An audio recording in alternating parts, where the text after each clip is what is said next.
Hello friends, स्वागत है आपका हमारे यूट्यूब चैनल जीएस कैप्सूल में। आई होप आप सभी लोग अच्छे होंगे और आपकी तैयारी अच्छी चल रही होगी। फ्रेंड्स, अगर आप लोग चैनल पर नए हैं तो रेगुलर करंट अफेयर्स और अलग अलग एग्जाम्स के स्टडी मटेरियल के लिए चैनल को सब्सक्राइब कर लीजिएगा।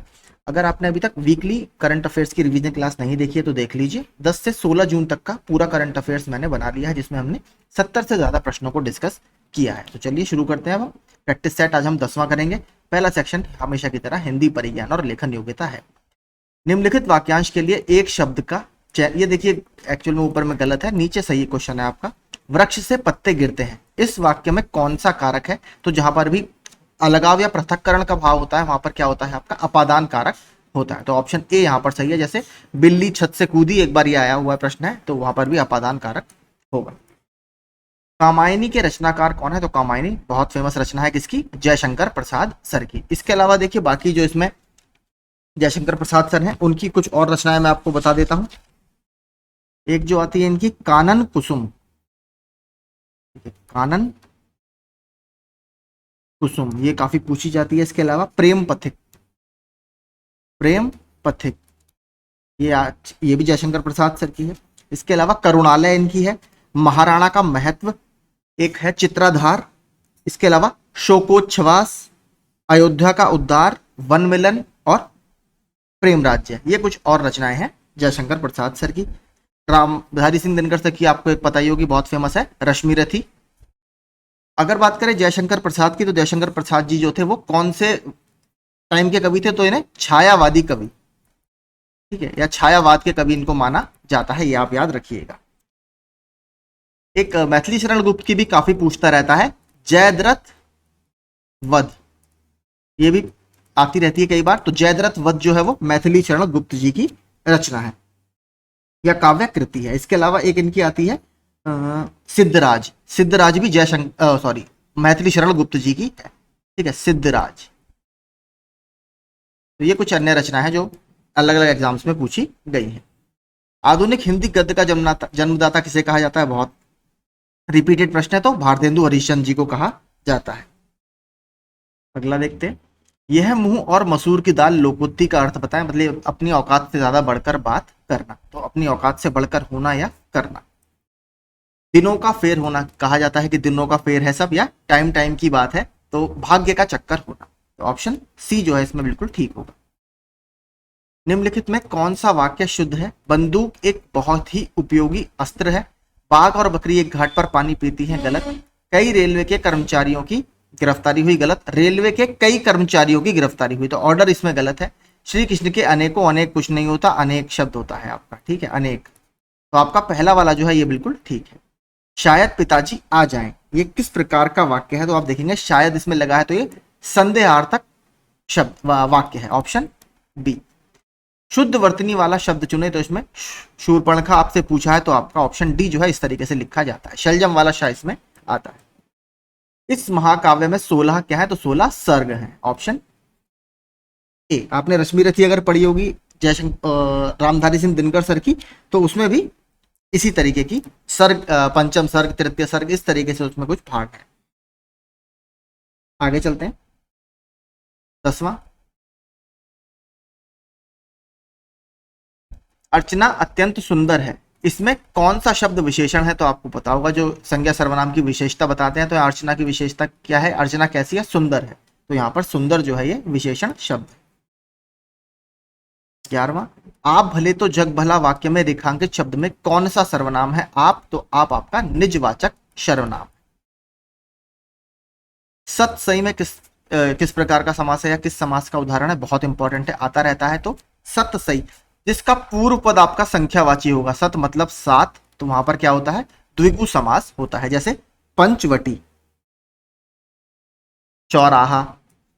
जिन स्वरों के उच्चारण में हवा नाक से भी निकलती है उन्हें क्या कहा जाता है? तो उन्हें अनुनासिक स्वर कहा जाता है। काव्य की शोभा बढ़ाने वाले धर्मों को अलंकार कहते हैं। इस उक्ति में प्रयुक्त धर्म शब्द का क्या अर्थ है? तो यहां पर धर्म का अर्थ है गुण।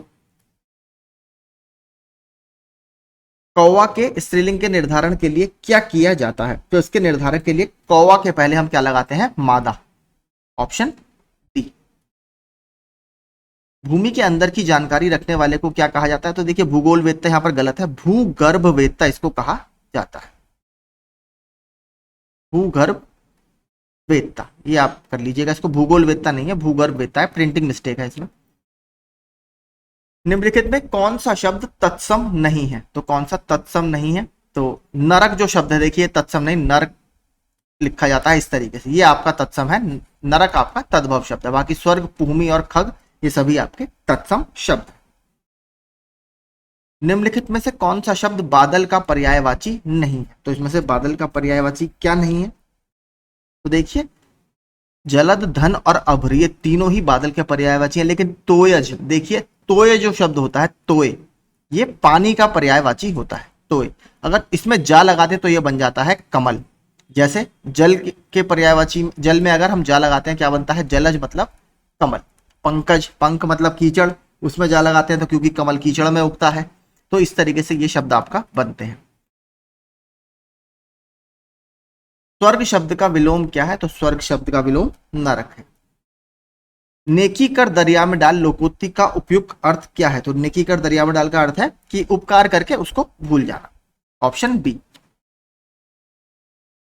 आंखें, आंख खुलना मुहावरे का सही अर्थ क्या है? तो आंख खुलने का अर्थ है आपका ज्ञान होना, मतलब किसी चीज से आपका पर्दा एक तरह से हट जाना, कि ये सब कृत्य देखकर मेरी आंखें खुल गई।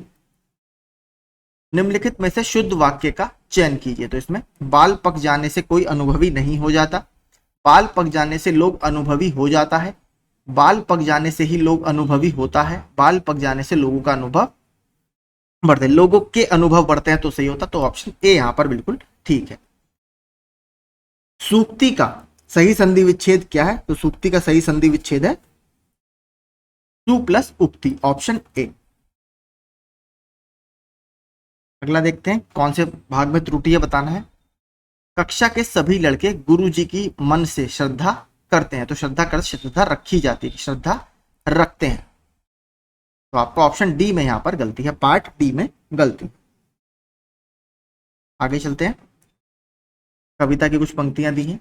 एक ही दिया स्नेह से भरा, प्रेम प्रकाश, प्रेम से, प्रेम का प्रकाश प्रेम से धरा, झिलमिला हवा को तिलमिला रहा, ज्योति का निशान जो हिला रहा, मुस्कुरा रहा है अंधकार पर, यह मजार है किसी शहीद का, दर्शनीय था जो चांद ईद का, देश था, देश का सपूत था गुमान था, सत्य का स्वरूप नौजवान था, जो चला किया सदा सुधार पर, सुधार पर, सॉरी सुधार पर। 26वां, हवा क्यों तिलमिला रही है? तो अगर हम बात करें इस पैसेज के हिसाब से, तो हवा क्यों तिलमिला रही है? तो दिए की झिलमिलाहट के कारण। देखिए और ऑप्शन में है, तो दिए की झिलमिलाहट के कारण, तो ज्यादा इसमें बेटर कौन सा होगा?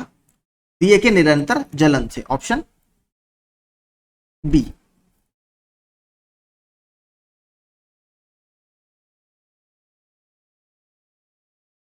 अगला देखते हैं, माफ कीजिए,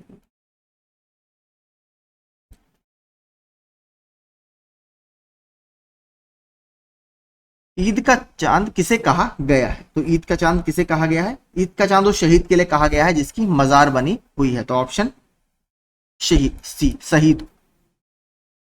28वां, शहीद की कौन सी विशेषता यहां पर बताई गई है? तो जो सत्य का स्वरूप है अर्थात सच्चा इंसान, यहां पर क्या कहा गया है? शहीद को कहा गया है, ऑप्शन ए। 29वां, कविता में अंधकार शब्द से क्या आशय है? तो इसमें अंधकार बुराइयों के सेंस में यूज हुआ है, ऑप्शन सी। दर्शनीय शब्द में कौन सा प्रत्यय है? तो दर्शनीय में बड़ी ई और ये ई है, ये प्रत्यय इसमें है, ऑप्शन ए। सामान्य बुद्धि परीक्षण के आंसर मैं आपको बता देता हूं। 31 का है सी, 32 का सी, 33वें का है डी ईशा। तो देख लीजिए, आप पॉज करके पढ़ लीजिएगा। 4 शब्द दिए गए हैं, इसमें से हमें अलग पता करना है। 34 का है डी, 35वां वही कथन कारण वाला प्रश्न है।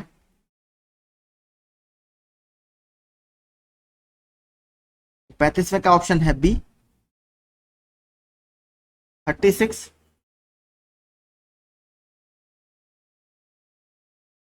सीटिंग अरेंजमेंट का प्रश्न है। ऑप्शन है सी, बाएं से तीसरा। 37वां, ऑप्शन सी 38वां, एनालॉजी बतानी है। बी 39वां, ए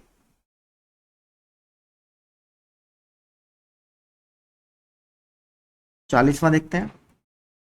40वें का आंसर है डी। 41वें का आंसर भी है डी।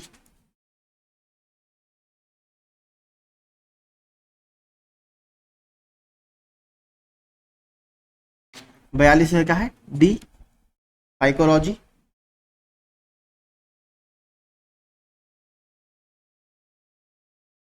43वां देखते हैं, कथन कारण का ही प्रश्न है।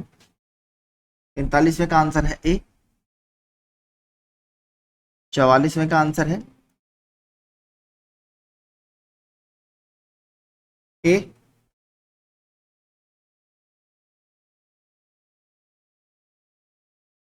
45वां और अंतिम प्रश्न है रीजनिंग का, इसका आंसर है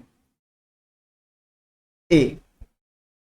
एफिल टावर फ्रांस में है, ताजमहल भारत में। अब देखते हैं सामान्य जानकारी के प्रश्न। 73वां संवैधानिक संशोधन अधिनियम के अनुसार पंचायत का कार्यकाल कितना होता है? तो पंचायत का कार्यकाल इसमें 5 वर्ष होता है। कब लाया गया था? 1992 में इसको लाया गया था। कौन कौन से 2 भाग इससे जोड़े गए हैं? भाग 9 और भाग 9 का। और कौन कौन से शेड्यूल या अनुसूचियां इससे जोड़ी गई है? 11वीं अनुसूची और 12वीं अनुसूची इससे जोड़ी गई है। 73वां संविधान संशोधन किससे संबंधित है? ये पंचायती राज इंस्टीट्यूशन से संबंधित है। 74वां संविधान संशोधन म्यूनिसिपैलिटीज से संबंधित है। ठीक है, म्यूनिसिपैलिटी। कितने कितने भाग 9 की अगर बात करें, पूछ लिया था एक बार, भाग 9 में कितने सब्जेक्ट्स हैं? तो जो पंचायती राज इंस्टीट्यूशन है उसमें 29 सब्जेक्ट हैं, म्यूनिसिपैलिटीज वाले में 18 विषय हैं। इसके अलावा जो सबसे इंपॉर्टेंट 2 प्रश्न इससे बनते हैं, अनुच्छेद कौन से संबंधित है इससे? 243। आर्टिकल जो 243 है वो पंचायती राज इंस्टीट्यूशन और म्यूनिसिपैलिटीज से संबंधित है। 243 से 243 ओ ये आपके पंचायती राज से संबंधित है, और 243 पी से लेकर 243 पी से लेकर 243 जेड जी तक ये आपके म्यूनिसिपैलिटीज से संबंधित है, तो इसको याद रखिएगा। इसके अलावा सबसे इंपॉर्टेंट पूछता है जो स्टेट इलेक्शन कमीशन है उसका जो प्रोविजन है वो किसमें किया गया है? तो स्टेट इलेक्शन कमीशन का जो प्रोविजन है वो है अनुच्छेद 243 के में, और स्टेट फाइनेंस कमीशन या राज्य वित्त आयोग का जो कॉन्सेप्ट है वो किसमें है? वो है 243 आई में। इन दोनों को याद रखिएगा, बहुत इंपॉर्टेंट है, ये रिपीटेडली पूछता रहता है। बात करें अगर पंचायती राज की बात हो रही है तो पंचायती राज इंस्टीट्यूशन से संबंधित कुछ समिति है जिनको क्रोनोलॉजिकल ऑर्डर या कालानुक्रम में लगाने के लिए पूछता रहता है, तो वो भी मैं आपको बता देता हूं। तो सबसे पहली जो समिति बनी थी वो बनी थी 1957 में। ठीक है, अशोक मेहता माफ कीजिए, बलवंत राय मेहता समिति। ठीक है, बलवंत राय मेहता समिति। फिर 1977 में अशोक मेहता समिति। 1985 में GVK राव समिति, और 1986 में LM सिंघवी कमेटी। ठीक है, तो ये 4 समिति इससे संबंधित है, इसको आप याद रखिएगा। एक और है, वैसे वो भी बता देता हूं, 1989 में आई थी आपकी पी के थुंगन कमेटी, जिसने ये कहा था कि आप इनको कॉन्स्टिट्यूशनल स्टेटस या संवैधानिक दर्जा दे दीजिए लोकल बॉडीज को या जो पंचायती राज इंस्टीट्यूशंस को। तो ये कुछ संबंधित समितियां, साल के साथ इनको याद कर लीजिए, ये ऑर्डर में लगाने के लिए आती रहती है। अगला देखते हैं, पृथ्वी की सतह की सबसे ऊपरी परत को क्या कहा जाता है? तो इस तरीके से पृथ्वी का स्ट्रक्चर होता है। 3 आपके स्ट्रक्चर होते हैं। सबसे टॉप स्ट्रक्चर को बोला जाता है क्रस्ट, बीच वाला होता है आपका मेंटल, और सबसे लास्ट वाला भीतर वाला एरिया होता है कोर। ठीक है, तो इसको याद रखिए, तो क्रस्ट इसको बोला जाता है।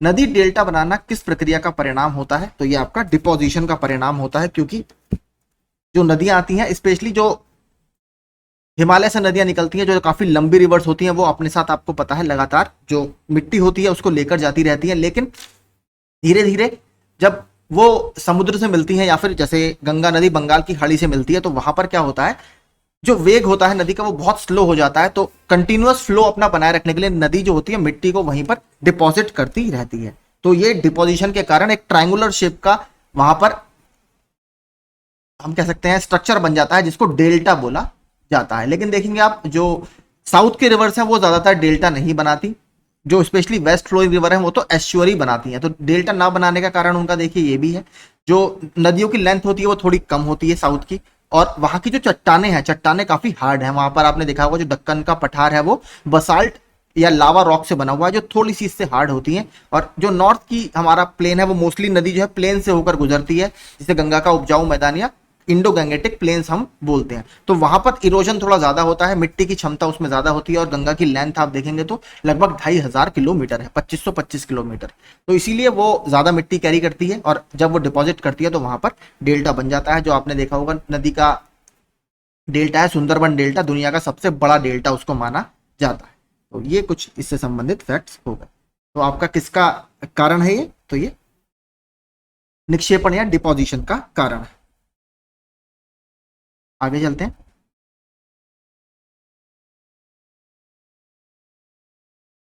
निम्न में से कौन सी एक ठंडी महासागरीय धारा है? तो देखिए जो ओशन करंट्स होते हैं कई अलग अलग तरीके के होते हैं, एक होते हैं कोल्ड ओशन करंट्स, एक होते हैं वार्म ओशन करंट्स। तो इसमें से अगर आपसे पूछे कि ठंडी जलधारा कौन सी है, तो जो लेब्राडोर करंट है ये आपकी एक ठंडी जलधारा है। इसके अलावा एक और है हम्बोल्ट, या जिसको पेरुवियन करंट बोलते हैं, वो भी आपकी ठंडी जलधारा है। एक जो कुरील करंट है, कुरील करंट को भी आप मान सकते हैं, वो भी ठंडी जलधारा है। तो यही कुछ आपकी धारा। बाकी गल्फ स्ट्रीम ये वार्म ओशन करंट है, अगलहास करंट ये भी वार्म ओशन करंट है, और अलास्का करंट ये भी वार्म ओशन करंट है। कौन सी भारतीय अभिनेत्री संयुक्त राष्ट्र के वैश्विक गर्ल अप अभियान का हिस्सा है? तो कौन है इसमें? प्रियंका चोपड़ा, करीना कपूर, कैटरीना कैफ और ऐश्वर्या राय बच्चन। तो इसमें से तो प्रियंका चोपड़ा जी इसका हिस्सा है। राज्यपाल राज्य के नामित प्रमुख के रूप में कार्य करता है और राज्य प्रशासन की वास्तविक शक्ति निहित होती है। तो देखिए दो होते हैं, एक होता है head of the state, head of state, एक होता है हेड ऑफ गवर्नमेंट। जैसे केंद्र सरकार की बात करें तो हेड ऑफ द स्टेट कौन है? प्रेसिडेंट है। लेकिन प्रेसिडेंट आपका नॉमिनल हेड होता है, डीजीआर हेड होता है, इसके पास एक्चुअल कोई पावर नहीं होती। ये सारा जो काम करता है वो प्रेसिडेंट और उसकी काउंसिल ऑफ मिनिस्टर्स के आदेश पर करता है। डिस्क्रिशनरी पावर को अगर हम छोड़ दें, उसकी स्वविवेक पावर को छोड़ दें, उसके अलावा अगर बात करें राज्य की, तो राज्य में जो नॉमिनल हेड होता है, यानी जो एक तरह से आभासी हेड होता है, सूडो हेड जिसको बोलते हैं, वो होता है राज्यपाल। असली हेड होता है जो हेड ऑफ गवर्नमेंट होता है, चीफ मिनिस्टर और उसकी काउंसिल ऑफ मिनिस्टर। तो अगर बात करें वास्तविक शक्ति किसकी निहित होती है राज्य में? मुख्यमंत्री में निहित होती है, उसकी मंत्री परिषद के साथ। भारत में राज्य की विधायिका को कितने भागों में विभाजित किया गया है? अगर बात करें स्टेट की, तो दो भागों में स्टेट की विधायिका को विभाजित किया गया है। जैसे कौन से? एक होती है आपकी लेजिस्लेटिव असेंबली, दूसरी होती है लेजिस्लेटिव काउंसिल। लेकिन लेजिस्लेटिव काउंसिल हर जगह नहीं है,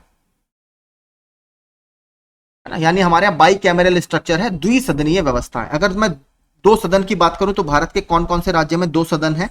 आंध्र प्रदेश, तेलंगाना, बिहार, कर्नाटक, महाराष्ट्र और उत्तर प्रदेश। इन 6 राज्यों में द्विसदनीय व्यवस्था वर्तमान में चल रही है। तो इसमें यहां पर द्विसदनीय व्यवस्था की बात की गई है।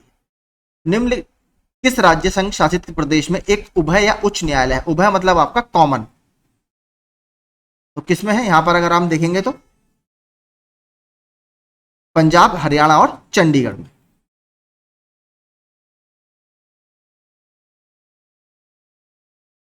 अगला देखते हैं, भारत का सबसे पुराना उच्च न्यायालय या हाई कोर्ट कौन सा है? तो इंडिया का जो सबसे पुराना हाई कोर्ट है वो है कलकत्ता हाई कोर्ट।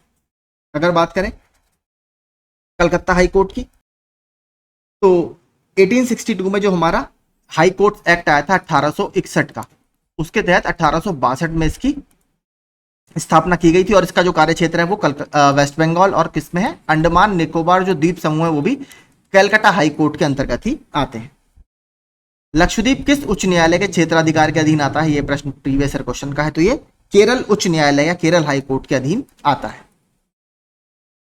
उच्च न्यायालय के न्यायाधीशों की नियुक्ति के लिए कौन जिम्मेदार है? तो उच्च न्यायालय की जो न्यायाधीशों की नियुक्ति है वो अनुच्छेद 217 के तहत हाई कोर्ट के जजेस की नियुक्ति की जाती है। और इसके लिए राष्ट्रपति, सर्वोच्च न्यायालय के मुख्य न्यायाधीश और राज्य के राज्यपाल, ये 3 लोग रेस्पॉन्सिबल होते हैं।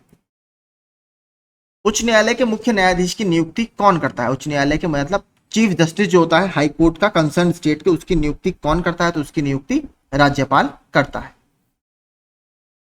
इनके उपयोग के लिए वेतन दिया जाता है, तो किसके उपयोग के लिए वेतन दिया जाता है? तो श्रम, लेबर के लिए आपका वेतन पे करते हुआ।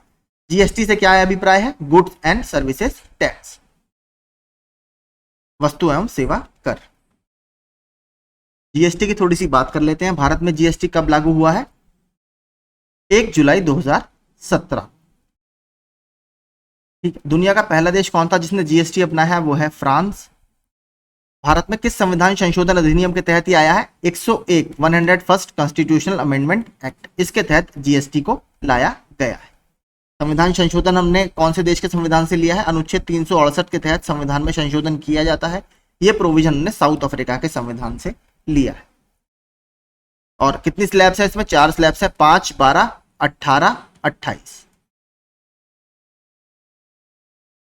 परसेंटेज में है ये। आगे चलते हैं। सरकार के लिए अतिरिक्त राजस्व एकत्र करने के लिए लगाए गए कर का नाम क्या है? तो टैक्स ओवर टैक्स किसको बोला जाता है? यह है आपका सरचार्ज। भारतीय संविधान का कौन सा अनुच्छेद विभिन्न आधारों पर किसी भी भारतीय नागरिक के साथ भेदभाव से संबंधित है? तो कौन सा अनुच्छेद है? अनुच्छेद 15। आर्टिकल 14 से लेकर 18 तक किससे है? समानता का अधिकार इसमें संबंधित है। 17 भी बहुत पूछता रहता है। 17 किससे है? अस्पृश्यता का उन्मूलन यानी अबॉलिशन ऑफ अनटचेबिलिटी, ये भी काफी पूछता रहता है। 11 तो देखिए है ही नहीं, 11 तो क्योंकि आपका सिटीजनशिप। 5 से लेकर 11 आपके नागरिकता से संबंधित अधिकारों की श्रेणी में आते हैं। अनुच्छेद 19 क्या है? अनुच्छेद 19 आपका जो बोलने की स्वतंत्रता है यानी freedom of speech and expression वगैरह, अनुच्छेद 19 से लेकर 22 तक आता है। 13 में आपका क्या है? 13 में ये प्रोविजन दिया गया है, अगर कोई भी संसद ऐसा कानून पास करती है जो फंडामेंटल राइट्स को वायलेट करता है तो ऐसे जो नियम है उसको नल एंड वॉइड डिक्लेयर किया जा सकता है, यानी उसको निरस्त किया जा सकता है। ये बात आपके अनुच्छेद 13 में कही जाती है, यानी ultra vires of constitution English में से बोला जाता है। अगर कोई भी लॉ सरकार ऐसा पास करती है जो व्यक्तियों के मौलिक अधिकारों को हनन करेगा तो उस सीमा तक उसको निरस्त किया जा सकता है। आगे चलते हैं।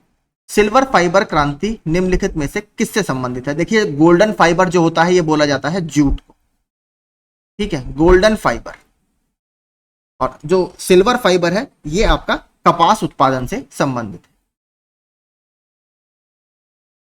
भारतीय मानक समय की गणना डैश के क्लॉक टावर से की जाती है, तो कहां के क्लॉक टावर से की जाती है? तो मिर्जापुर स्थित जो क्लॉक टावर है 82.58 डिग्री ईस्ट, ठीक है, यहां से ये की जाती है। उत्तर प्रदेश में स्थित है मिर्जापुर। निम्नलिखित में से कौन इंग्लिश चैनल तैरकर पार करने वाली पहली महिला थी? तो कौन थी? आरती शाह जी, ठीक है। और इन्होंने कब पार किया था? 1959 में इंग्लिश चैनल को पार किया। किस पार्टी की सरकार ने 1978 में एक दूसरे पिछड़ा आयोग के गठन की घोषणा की थी? तो किसने की थी? मोरारजी देसाई जी की पार्टी थी। और कौन थी उस समय? जनता पार्टी, ऑप्शन सी। कंप्यूटर के प्रश्न देखते हैं। लिनक्स पर आधारित ऑपरेटिंग सिस्टम इनमें से कौन सा है? डेबियन, फेडोरा, उबुंटू, तो देखिए सारे ही हैं, तीनों ही लाइनक्स बेस्ड हैं। डीओएस यानी डिस्क ऑपरेटिंग सिस्टम का पूर्ण रूप क्या है? यही है आपका option B, disk operating system. इनमें से कौन एक मोबाइल ऑपरेटिंग सिस्टम या प्रचालन तंत्र का उदाहरण नहीं है? Android, Bada, Fedora. तो देखिए ऑप्शन जो सी है फेडोरा, ये आपका मोबाइल ऑपरेटिंग सिस्टम नहीं बल्कि कंप्यूटर ऑपरेटिंग सिस्टम का उदाहरण है। अगला, वर्तमान में मोबाइल ऑपरेटिंग सिस्टम एंड्रॉइड का स्वामित्व किसके पास है? तो गूगल के पास है। गूगल एंड्रॉइड बोला भी जाता है। लिनक्स लैम्प प्रोग्राम्स एक लोकप्रिय वेब सर्वर सेट है, यहां पर ए का क्या तात्पर्य है? तो ए का तात्पर्य है इसमें अपाचे, ठीक है। बात करेंगे इसकी फुल फॉर्म की, तो इसकी फुल फॉर्म है लिनक्स अपाचे एसक्यूएल या फिर माई एसक्यूएल पूरा लिख सकते हैं आप इसे, और इसके अलावा लास्ट है पीएचपी, ठीक है। तो ये 4 इसमें आते हैं लैम्प में। माई तो एल, लाइनक्स का एल, अपाचे का ए, माई एसक्यूएल का एम और पीएचपी का पी, तो लैम्प ये ए इसमें ये है। तो ये इंपॉर्टेंट क्वेश्चन है, एक अच्छा है। लिनक्स ऑपरेटिंग या लाइनक्स ऑपरेटिंग सिस्टम का शुभांकर क्या है? तो इसका शुभांकर है पेंगुइन, ऑप्शन बी। निम्नलिखित में कौन सा विंडोज ऑपरेटिंग सिस्टम का संस्करण नहीं है? एक्सपी, विंडोज 7, विंडोज 11, विंडोज 10, तो कौन सा नहीं है? विंडोज 11।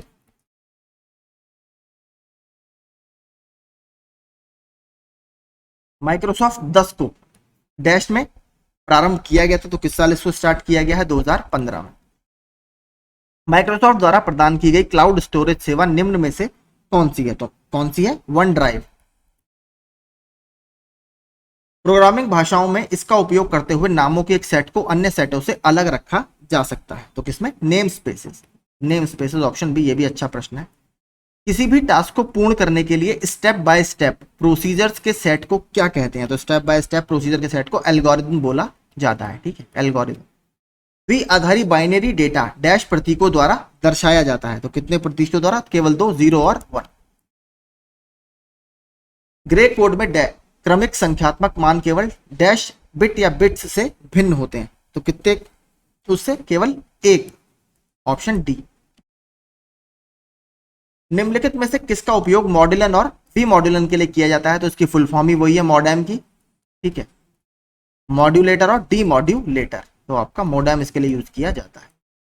सभी जिलों और राज्य मुख्यालयों को जोड़ने वाला राज्य सूचना विज्ञान केंद्र यानी NIC नेट निम्नलिखित में से किसका उदाहरण है? तो ये किसका उदाहरण होगा? ये वाइड एरिया नेटवर्क का उदाहरण है, वैन का। ये भी अच्छा प्रश्न है। अब देखते हैं उत्तर प्रदेश की कुछ सामान्य जानकारियां। तो डॉक्टर भीमराव अंबेडकर संग्रहालय एवं पुस्तकालय कहां पर स्थित है? ये भी रिपीटेड प्रश्न है, उत्तर प्रदेश के रामपुर में स्थित है और वर्ष 2004 में इसकी स्थापना की गई, ठीक है, 2004।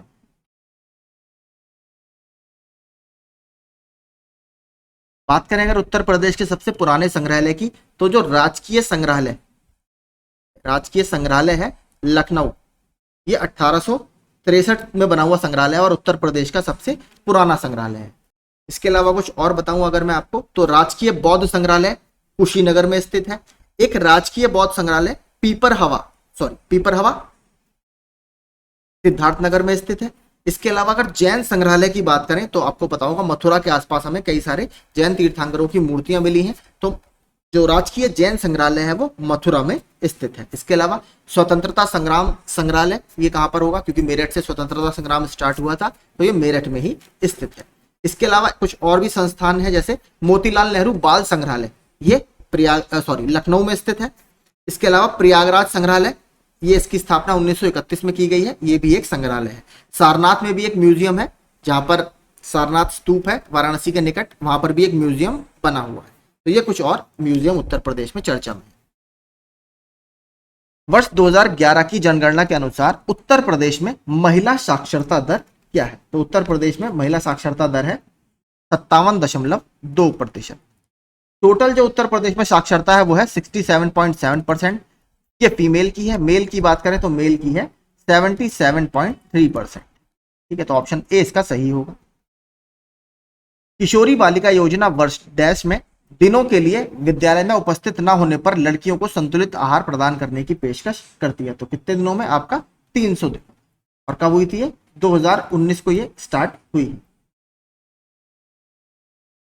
आत्मनिर्भर यूपी रोजगार अभियान कब प्रारंभ किया गया था? तो ये 26 जून 2020 को प्रारंभ किया गया था, कोविड-19 के दौरान। नीचे दिए गए युग्मों में सुमेलित करना है। लखनऊ आपका छावनी परिषद, ठीक है, कैंटोनमेंट बोर्ड है लखनऊ में, कैंट है। कानपुर नगर निगम, ठीक है। गाजियाबाद देखिए बहुत बड़ा शहर है, नगर पालिका परिषद नहीं है, गाजियाबाद आपका नगर निगम है, तो यही इसका सही आंसर है, ये गलत है। उत्तर प्रदेश में कितने विश्वविद्यालयों के नाम डॉक्टर भीमराव अंबेडकर के नाम पर रखे गए हैं? तो 2 यूनिवर्सिटीज हैं डॉक्टर भीमराव अंबेडकर जी के नाम पर। एक तो डॉक्टर भीमराव अंबेडकर यूनिवर्सिटी आगरा में है और दूसरी लखनऊ में एक यूनिवर्सिटी स्थित है डॉक्टर भीमराव अंबेडकर के नाम पर, जो एक सेंट्रल यूनिवर्सिटी है। उत्तर प्रदेश और उत्तराखंड राज्यों के निम्नलिखित जनजातियों में से किसमें युवा गृह प्रथा प्रचलित है? इसे देखिए रंगभंग भी बोला जाता है, ठीक है, रंगभंग। अगर आपसे इस नाम से पूछ ले कि रंगभंग प्रथा किसमें है, तो ये भोटिया जनजाति में प्रचलित है। जो तराई बेल्ट है वहीं पर सब आपको ये ज्यादातर जनजातियां देखने के लिए मिलेंगी। उत्तर प्रदेश का सबसे बड़ा जनजातीय समूह कौन सा है? थारू है। निम्नलिखित में से कौन सा एक सही सुमेलित नहीं है? तो इसमें से अमीर खुसरो एटा, मिर्जा गालिब आगरा, जोश मलिहाबादी, ठीक है। जिगर गोरखपुर नहीं होता, जिगर है मुरादाबादी, ठीक है, जिगर मुरादाबादी। गोरखपुर से कौन है? फिराक, ठीक है, फिराक गोरखपुरी। पूछ लिया था एक बार फिराक गोरखपुरी का असली नाम क्या है, तो असली नाम है इनका रघुपति सहाय, रघुपति सहाय। आगे चलते हैं। रामनगर बनारस में रामलीला का मंचन कितने दिन होता है, तो इसमें पूरे महीने 31 दिन तक ये रामलीला का मंचन चलता है। कहां पर स्थित है? वाराणसी में ये स्थित है। यहाँ पर एक साइट भी है रामनगर का किला, ठीक है, वो भी आप जाकर विजिट कर सकते हैं। आगे चलते हैं। 90वां, प्रसिद्ध सूफी संत शेख सलीम चिश्ती की दरगाह उत्तर प्रदेश के कहां पर स्थित है, तो आपको पता होगा अकबर इनको सलीम चिश्ती को काफी मांगता था, तो इनका जो टॉम्ब है वो फतेहपुर सीकरी में स्थित है। और ये कौन है? जो बहुत फेमस सूफी संत हैं शेख या ख्वाजा मोइनुद्दीन चिश्ती, उनके पौत्र थे। निम्नलिखित में से उत्तर प्रदेश में किस फसल चक्र का क्षेत्रफल सर्वाधिक है, तो धान और गेहूं का, ऑप्शन ए। निम्नलिखित में से किस फसल का उत्तर प्रदेश भारत में सर्व प्रमुख उत्पादक है, तो देखिए गेहूं वगैरह उत्तर प्रदेश में बहुत होता है, गन्ना भी उत्तर प्रदेश में काफी होता है, तो गेहूं में हम लीडिंग प्रोड्यूसर है। निम्नलिखित में कौन सी नहर उत्तर प्रदेश में अधिकतम क्षेत्रफल की सिंचाई करती है, तो कौन सा अधिकतम एरिया कौन सी नहर के अंतर्गत आता है, तो शारदा नहर के अंतर्गत आता है। और उत्तर प्रदेश की सबसे सर्वाधिक लंबी नहर यही है, और लगभग 8 से 10 लाख हेक्टेयर के बीच में भूमि यह पूरी सिंचित करती है। उत्तर प्रदेश पर्यटन विकास निगम की स्थापना कब हुई, ये किसी और एग्जाम में भी आया हुआ है, तो ये 1972 में इसकी स्थापना की गई थी। सॉरी, माफ कीजिए 1972 में आपका पर्यटन निदेशालय बना था, मैं भी थोड़ा सा कंफ्यूज कर गया। 1972 में आपका पर्यटन निदेशालय बना है। पर्यटन विकास निगम की स्थापना 1974 में ही की गई है, ठीक है। जो वो प्रश्न आया था वो पर्यटन निदेशालय का आया था, तो दोनों याद रखिएगा, पर्यटन निदेशालय 1972 में और पर्यटन विकास निगम 1974 में, तो इस प्रश्न का सही आंसर होगा 1974। निम्नलिखित में से कौन सा युग्म सही सुमेलित है? वाराणसी संस्कृति एवं धर्म के लिए फेमस है, लखनऊ प्रदेश की राजधानी है, ठीक है, झांसी औद्योगिक केंद्र, मुरादाबाद पीतल उद्योग। तो झांसी देखिए कोई बहुत बड़ा इंडस्ट्रियल सेंटर नहीं है, तो इसमें बात करें तो सी आपका गलत होगा। झांसी आपका मेन तो ऐतिहासिक सेंटर या हिस्टोरिकल सेंटर है, झांसी का किला है, स्वतंत्रता संग्राम से संबंधित है, उस वजह से बहुत ज्यादा फेमस है। उत्तर प्रदेश में कृत्रिम रबड़ का कारखाना कहां पर अवस्थित है, तो कृत्रिम रबड़ का कारखाना गाजियाबाद में स्थित है। और गाजियाबाद के भी अगर बात करें तो मोदीनगर में ये पड़ता है। अगर देखा जाए तो बरेली में भी हमें कृत्रिम रबड़ का कारखाना देखने के लिए मिलेगा, तो बरेली में भी है, गाजियाबाद का मोदीनगर है, उसमें भी आपको ये देखने के लिए मिलेगा। जब गाजियाबाद से हम मेरठ की तरफ चलेंगे तो वहां पर ये मिलता है। आगे चलते हैं। चुर्क, तो डल्ला और चुर्क की फैक्ट्रियां सीमेंट के लिए फेमस है। सोनभद्र मिर्जापुर वाले क्षेत्र में आपको मिलेंगी। फिरोजाबाद किसके लिए फेमस है? कांच की चूड़ियों के लिए। फिरोजाबाद को सुहाग नगरी भी कहा जाता है। अलीगढ़ ताले, मेरठ स्पोर्ट्स गुड्स या खेल के सामान, मेरठ की कैंचियां भी काफी फेमस है।